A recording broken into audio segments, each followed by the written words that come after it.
नमस्ते प्यारे विद्यार्थियों। इस कलांश में हम लोग पढ़ेंगे उससे ना कहना नामक एकांकी का पाठ। तो इस पाठ में कुछ पात्र है, उन पात्र का नाम है बलवीर, लाजवंती, रुक्मिणी। तो इस कहानी का मुख्य चरित्र है बलवीर, जो अपने माँ के साथ अपने देश की सेवा करने के लिए आगे बढ़ना चाहता है। तो यहाँ में पहले लिखा गया कि एक घर का आंगन, यानी ये एक क्या है, एक नाटक के जैसा है। जैसे हम लोग थिएटर देखते हैं, कोई फिल्म देखते हैं, तो फिल्म में क्या होता है, अभिनेता, अभिनेत्री और कुछ साइड पार्ट, हीरो और हीरोइन, एक्ट्रेस आदि होते हैं। उसी प्रकार यहाँ में भी कुछ क्या है, नाटक का केंद्र बिंदु है। जैसे एक आंगन है और इस आंगन के में एक बुढ़िया चौके में खाना पका रही है। आयु कई 60-65 के बीच। इस बुढ़िया का नाम लाजवंती है। गांव वाले उसे लाजो पुकारते हैं। चौके के सामने एक चारपाई के पास लकड़ी की एक कुर्सी है। कुर्सी पर बलवीर नाम का एक नौजवान लड़का बैठा अखबार पढ़ा रह रहा है। बलवीर लाजवंती का बेटा है। कुर्सी पर बैठा बलवीर अपने पाँव पास ही रखी हुई चारपाई पर टिकाया हुआ है। अखबार पढ़ने में संलग्न उसका मुंह खुले अखबार के पीछे ढका हुआ है और अखबार सामने चारपाई पर पटकते हुए अकस्मात कुर्सी से उठ खड़ा होता है। यानी एक दृश्य बताया गया है। उस दृश्य में यह दृश्य आप लोगों ने देखा कि लाजवंती वहाँ में कुछ बैठकर चौका में कुछ पका रहे हैं और बलवीर क्या कर रहा है, न्यूज़पेपर पढ़ रहा है और यह इस चारपाई में पैर थमाया हुआ है।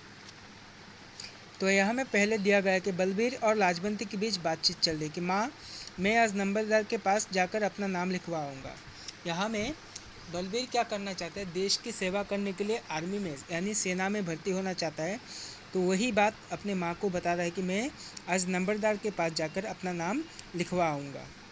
लाजवंती कही फिर वही बात, यानी बलवीर इस बात को बहुत बार बोल चुका है। तो बलवीर ने कहा, तुम नहीं मानोगे, तुम कभी नहीं मानोगे, लेकिन मुझसे और हाथ पर हाथ धरकर नहीं बैठा जाएगा।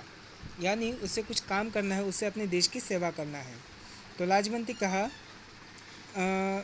हाथ पर हाथ धर तुम्हें काहे को बैठना है, घर का काम थोड़ा है अगर किसी को करना हो।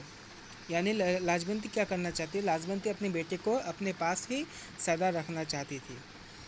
बलवीर घर का काम क्षण भर के लिए जैसे विचारों में खो जाता है, यानी चिंता में खो जाता है।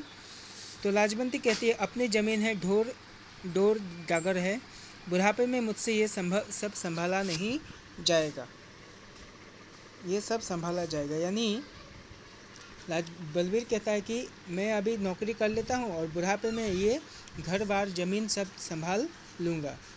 तो बलवीर, जब बापू को तुमसे ईश्वर ने छीन लिया था, तब कैसे तुम सब कुछ संभाला था। तब तो हम दोनों भाई भी छोटे थे, यानी बलवीर और एक है शम्मी जो सेना में ही है। तो मैं तुम्हारी गोद में था, शम्मी तुम्हारी उंगली थामे रहता था। तो यहाँ में हमने और एक पात्र पाया, उसका नाम क्या है, शमशेर, यानी उसका शॉर्ट नेम है, निक नेम है शम्मी। तो लाजवंती, ईश्वर ने मुझसे जाति की, अब तू तो जुल्म ना कर बेटा। बलवीर, इसमें जुल्म की बात क्या है।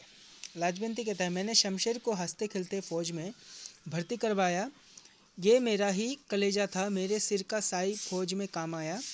मैंने उसके बड़े बेटे को फिर फौज में भेजा, वो मेरा ही कलेजा था। तो बलवीर, और अब तुम्हें क्या हो गया माँ। तो लाजवंती कहते हैं, ये मेरा ही कलेजा था, मैंने सोचा उसका बाप फिरंगी की लड़ाई लड़ता हुआ मरा, उसकी आत्मा खुश होगी अपने बेटे को अपने देश की फौज में देखकर। तो बलवीर की पिताजी का भी देहांत कब हुआ, फिरंगी के साथ लड़ाई करने वक्त हुआ, यानी ये स्वदेशी आंदोलन के समय का बातचीत है। तो बलवीर कहता है कि अगर बापू आज जिंदा होता तो वो मुझे कभी ना रोकता, वो सिपाही था, वो सुरमा था। यानी बलवीर अपने पिताजी को क्या समझता था, एक सुरमा समझता था, एक सिपाही समझता था, और उसकी नज़र में उसके पिताजी एक हीरो था। तो लाजवंती कहता है, वो सुरमा था, कहते हैं 7 गोलियां उसकी छाती में लगी, पूरे 7 गोलियां ठंडा हुई, तब कहीं उसकी राइफल उसके हाथ से छूटी। यानी बलबीर के पिताजी क्या थे? बलबीर के पिताजी बहुत ही होशियार और बहुत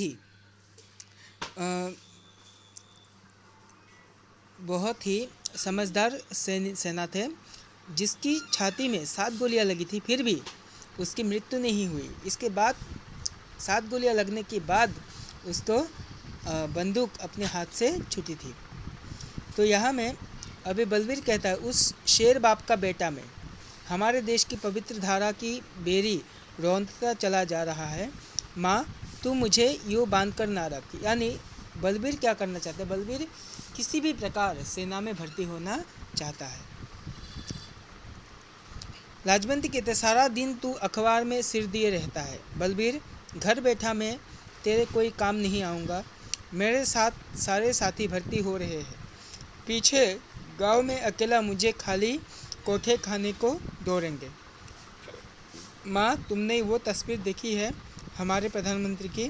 तो अखबार उठाकर माँ को दिखाता है। तो लाजवंती, हाय मैं मेरी चिंता में खोया हुआ वो मुखड़ा, यही तो गुलाब की तरह खिला रहता है। तो बलबीर कहता है, इसके साथ धोखा हुआ है।